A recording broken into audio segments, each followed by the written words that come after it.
solar is the cheapest source of energy ever, and wind is right behind it. So solar and wind are already the cheapest sources of energy. So when the cheapest sources of energy become even cheaper, that shows you that the disruption is inevitable. So solar went down just about what I predicted, 82% in the 2010s. And we expect a 72% drop in the 2020s. Battery costs went down. Remember, people called me insane when I drew that cost curve, and it actually went down faster than I had forecast. So it went down 87%, and we expect another 80% drop over the next by 2030. And again, this is a phase change disruption. So we're going to have a new energy system with new properties. What does that mean? One of the key findings is what we call superpower, meaning superabundant, near zero marginal cost energy. So because we designed this system for the hour of the year with the least wind and solar resources, essentially what that means is that we generate massive amounts of energy free, right? The rest of the year. Hey, I'm Steven and this is Solving the Money Problem. If you're new, welcome. If you're not, welcome back. So, round 2 with Tony Seba. This time we are discussing energy, the future of energy, and the superabundance, the hyperabundance of energy that we will inevitably generate as a result of transitioning the world to solar plus wind and battery storage. The implications here are truly profound, and once again, people do not see this coming. As the world transitions to sustainable energy generation and storage, we are not just going to be replacing our energy needs at a 1-to-1 ratio. Instead, the world will generate an enormous surplus of energy with almost zero marginal cost. This has 2 very important implications. The first, if you happen to be a Tesla stock investor, which is most people watching this channel, Tesla is going to end up selling a shitload more solar than anyone expects. Number 2, this is going to flip the global economy on its head. We'll enter an era of absolute energy abundance. We'll have more energy than we know what to do with. The cost of energy will become negligible, much like today the cost of bandwidth or data online has become negligible. This has implications as far-reaching as cryptocurrency mining, to business, to entrepreneurship. So with that said, let's get into the video. If you love crypto, stocks, and free stuff, or just want to help out the channel, check out these great offers. BlockFi are launching the world's first Bitcoin rewards credit card. People in the US can earn 1.5% Bitcoin back on every purchase with no annual fee using the BlockFi Bitcoin rewards credit card. Check out the link in the description. And for a limited time, you can get up to $250 in crypto bonuses when funding a new account on BlockFi, where you can use cryptocurrency to earn interest, borrow cash, and buy or sell crypto. If you want your free crypto, use the link in the description. And if you'd like up to 2 free stocks, check out the link in the description to WeBull. If you open a new account, you'll get 1 free stock valued up to $300 just for opening an account. And if you make an initial deposit of $5 or more, you'll get a second free stock valued up to $2,000. Seriously. Free stocks? Yes, please. And finally, if you're in Australia, the UK, or New Zealand, you can get a free stock with stake, also linked in the description. Thanks so much for your support, guys. Let's get back to it. Let me talk about the disruption of energy. We asked this question and answered, of course. Is an electric power system composed only of 100% solar, wind, and batteries possible by 2030? And if so, how much will it be? And what's the architecture of that? So let's start with the technology cost curves. And again, start with one of my crazy predictions. In 2010, I wrote this op-ed for the San Francisco Chronicle, which said, based on a book that I had published, that costs for solar PV would drop by 80 to 90% over the next decade. 80 to 90%. And I said, by 2020, unsubsidized solar power will be cheaper than subsidized coal, oil, and nukes. That's what I wrote in 2010. And today, here's the actual reality. Solar did go down substantially, and is now, even the IEA says that it's the cheapest source of energy ever in history. Solar is the cheapest source of energy ever, and wind is right behind it. So solar and wind are already the cheapest sources of energy. Not only that, what's called nearly firm generation, which means solar or wind plus 4 hours of storage, today is cheaper than the operating costs of coal, nukes, oil, and gas power plants. Just really quickly want to take a moment here to make sure that everybody got that point, okay? Today, not tomorrow, not next year, not in 10 years, today, it is literally cheaper to build solar plus batteries plus wind, some combination thereof, so clean energy generation plus some storage, than it is to maintain existing legacy assets like coal power plants. Today, cheaper. Today, right? Now, this is 4 hours of storage. It doesn't mean that it can do 24/7 everywhere, right? But what this says is that any new investment in conventional generation, coal, nukes, oil, or gas, is already stranded. It's already stranded because solar is the cheapest source of energy. So remember, in business especially, money talks. The translation there from what Tony said is anyone in business today who makes the decision to invest in building or even maintaining any of these traditional energy generation formats, nuclear, coal, oil and gas, etc., is a brain-dead moron. This isn't a matter of personal preference, but economics. Gee, I really wish there was a company out there that made solar and batteries and had plans to scale that up and had some great engineers and great leadership and some innovative products in this space, but I just can't think of any. Maybe you guys can help me out and let me know in the comments if there's any companies that you know of that maybe tick those boxes. I sure would like to buy some stock and be invested in a company like that if only one existed. And the market, the wholesale market in the US is already adapting to that reality. If you look at the interconnection queue in America, solar and wind are 90% of new generation in that interconnection queue, 90%. So the market pays attention when it has to. And 98% of the storage queue is batteries. So solar, wind, and batteries are most of the new development in utility scale energy generation. And if you actually double click on that, and look at what's actually growing, solar and batteries are growing exponentially, whereas wind is going flat in America, and gas is, of course, collapsing. And it makes sense. That's because it makes economic sense. And this is why companies are actually going all solar. So some companies that need in steel, that need 100%, lots of energy, cheap and abundant energy, like steel, are moving already to the sunshine, to the solar, right? Not just the sunshine, because it makes economic sense, because it's the cheapest source of energy, period. Now, we have this convergence of solar, wind, and batteries. And I'm going to show you the cost curve. So the cheapest sources of energy, solar and wind plus batteries, will become 70% cheaper over the next decade. So at this point, the disruption is inevitable.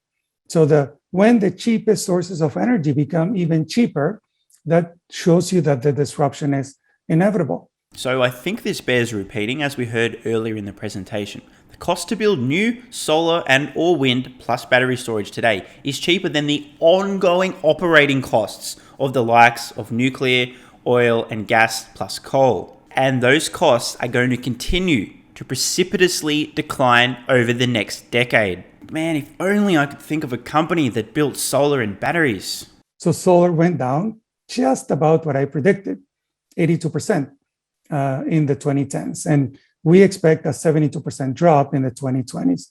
Wind went down by 46%, and we expect another 43% drop. Battery costs went down. Remember, people called me insane when I drew that cost curve, and it actually went down faster than I had forecast. So it went down 87%, and we expect another 80% drop over the next by 2030. So first of all, some massive credit where it's due. Tony Seba, more than a decade ago, sounding absolutely insane at the time, yet making predictions about the decline in cost of solar and batteries and absolutely nailing it. I really believe that extra credit is due to people who go out on a limb, make predictions based on their analysis, evidence-based predictions that at the time sound batshit insane, just totally crazy, and then hit the nail on the head. And on the flip side, I think that far more efforts should be made to discredit people who make predictions about the future and who are completely off the mark, even though at the time everyone thought, well, yeah, that sounds reasonable. That sounds about right. If you're wrong, you're wrong. And people should be reminded about how wrong you were so they consider whether or not they should pay attention to your future predictions in the present moment, given your track record sucks harder than a vacuum. Credibility matters. Unfortunately, people tend to have very short memories. And speaking of predictions and credibility, Tony Seba there suggesting that based on his research and analysis, he expects the cost of batteries, lithium-ion batteries, to plummet by a further 80% over the next 10 years. Now, can any of you guys remind me what the most expensive thing in an electric vehicle is today? Somewhere around $8,000-$10,000 for this single thing in the vehicle? I can't remember what it is. I'm just wondering, wouldn't it be cool if that thing dropped by 80% in cost? Wouldn't that be interesting? Yeah, that'd make those things much cheaper to purchase. Way cheaper than internal combustion engine vehicles. And they'd keep getting cheaper as the decade progressed. Yeah, I just can't think of what it is today. I mean, it's obviously definitely not the battery, because if it was the battery, that would mean pretty much every legacy automotive manufacturer would be out of business before the end of the decade and Tesla would rule the world. And I mean, that's obviously not going to happen, because if that was going to happen, I'd probably be all in on Tesla stock, and I'm not. Put all that together. Let's answer the question. Is a 100% solar, wind, and battery system possible by 2030? And if so, what is the cost? So initially, we looked at California, Texas, and New England to look at regional systems and whether this could be done regional. We looked at real world generation of solar and wind, and also demand, hourly generation and hourly demand for all of the above, right? And we simulated the battery because there isn't that much battery in the market today. But we use real world hourly data for 2 years. And this is the answer. The answer is you have thousands of possible solar, wind, and battery, 100% SWB systems, thousands of potential systems. But here's the rub, right? So there goes that idea that it's not possible. Here's what we need to rethink. There's a non-linear relationship, non-linear trade-off between generation and storage. So the more solar and wind we build, the less storage we need. But it's a U-curve. It's what we call the clean energy U-curve. So the decision to be made is along this curve. It's not linear, right? So that's one thing we need to rethink, but thousands of potential ways to build a 100% solar, wind, and battery. So if this is the least cost system, here are the numbers, which is a key finding, right? That we need to overbuild relative to the existing capacity by about 4 times, right? So if the capacity today, say, is 100 gigawatts, we need to build about 400 of solar and wind. But they're becoming so cheap, again, cheapest sources of energy becoming 70% cheaper, that when you overbuild on the generation side, you essentially don't need that much battery storage. And what we found is that all we need, essentially across America, is anywhere from 2 to 4 days of storage. So we don't need the what's called seasonal storage, weeks or months that the mainstream, the conventional analysts are saying and the utilities are saying. We do not need weeks and months of storage. Here's the evidence. All we need in America, depending on the region, is 2 to 4 days of storage. But it's a non-linear relationship. Not only that, the cheapest possible electric power system that we can build in those regions is 100% solar, wind, and battery. Cheapest possible system, cheaper than even maintaining the existing system. if we start today and we finish by 2030. In America, it would cost less than $2 trillion to build a 100% solar, wind, and battery system. Over 10 years, that's less than 1% of GDP. Now that is a rather stunning piece of information there. Total cost spread over a decade, less than $2 trillion to convert the entire US energy system to solar generation plus batteries and a little bit of wind here and there. I wonder if the UAW eggplant gobbling POTUS happens to know this piece of information. It would be quite useful. The reason I mention this is the well-informed President of the United States has recently announced a $2 trillion energy plan. As far as I know, the goals are a little bit less ambitious than converting the entire US economy to solar, wind plus batteries. Yet the budget is the same. $2 trillion of spending, yet that's accelerated and squeezed into just a 4-year window of time rather than spread out over a decade, which would account for less than 1% of GDP for that 10-year period. But I mean, this would definitely be the first ever instance of a government being a little bit wasteful with spending on a project, wouldn't it? And again, this is a phase change disruption. So we're going to have a new energy system with new properties. What does that mean?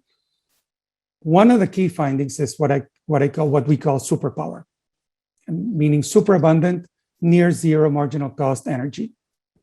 So because we designed this system for the hour of the year with the least wind and solar resources, essentially what that means is that we generate massive amounts of energy free, right? The rest of the year. How massive? In California and Texas, we could generate up to twice what we generate today, 93% of days. Twice, right? I mean, so it's a lot larger. And this is, again, free, clean energy.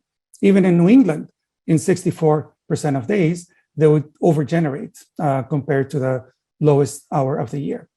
The other thing that we found is that 100% solar, wind, and battery system is disruptive not just to electric power systems, but to all forms of energy. So if you look here for Texas, the blue is what this 100% SWB system would generate to cover the existing demand. And the orange is the extra generation. So it's twice as much extra generation for free, right? And that extra generation would cover all the energy for transportation when that goes electric, all the energy for residential heat when that goes electric, and all the energy that we would need for commercial, or Texas would need for commercial heat when that goes electric. Again, it's free, superabundant energy. So this is disruptive not just to electric power, it's disruptive to all forms of energy. And it's also the most resilient power system that you can build.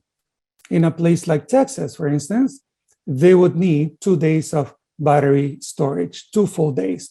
What that means is, I mean, think back to the outage, they would have had 2 full days of essentially electricity in storage. This should have been okay for 2 days. And even if the generation of the remaining solar and wind fleet went down 40 or 50%, it would still cover the electricity that they would need. So it is the most resilient and robust energy system that we can build over the next 10 years. For those who don't know, I happened to be in Texas during this outage, as Tony mentions. Some winter storms, once in 70 years, super low temperatures, huge number of residents across Texas. In particular, I was in Austin. Huge number of residents without power for multiple days during the coldest period in the last half-plus century. Not to mention the burst pipes everywhere. I was without water for almost an entire week. This was an absolute clusterfuck. Many people died tragically as a result of the Texas power grid not having enough energy storage, and therefore no energy for multiple days for many residents in the middle of a fucking winter storm. And the other thing is that it's not one-to-one again. In a place like Texas, solar would need 9 times more capacity than wind. So the further north we have found, you go, the more wind you need until you find one-to-one. But in the south and southwest, it could be as much as 9 or 10x solar relationship to wind. And the economics are also disruptive in the sense that because it's a U curve, and this is the least cost system, when you add, say, a 10 or 20% investment in that whole generation infrastructure, it would generate up to 200-300% more superpower. So I just want to make sure that everyone's following along at home here. What Tony is saying is that with this new superabundance, this hyperabundance of energy, for just an additional 20% investment in terms of solar and battery storage, you have an additional 200 to 300% surplus of energy. This is what we're talking about when we describe almost zero marginal cost energy. Tiny incremental additional investment creates a huge outsized amount of surplus energy for use. So again, for the first time ever, I have never seen any energy system with these kind of positive returns to investment, where you get a 200% return on a 20% investment, incremental investment. This actually looks more like information economics. This looks like the cloud for Amazon or Google. So this changes everything. This changes the economics in energy. And so just to give you an idea, in New England, superpower with basically with a 20% extra investment, so here, would return 210% more superpower in New England. Additional 20% would return an additional 200%. And that's disruptive to all forms of energy. And this is the new economics of energy. So, fair warning, make sure you're sitting down for this. So that could change economic development. How? Because in a place like Texas, an additional 10% investment would cost $21 billion.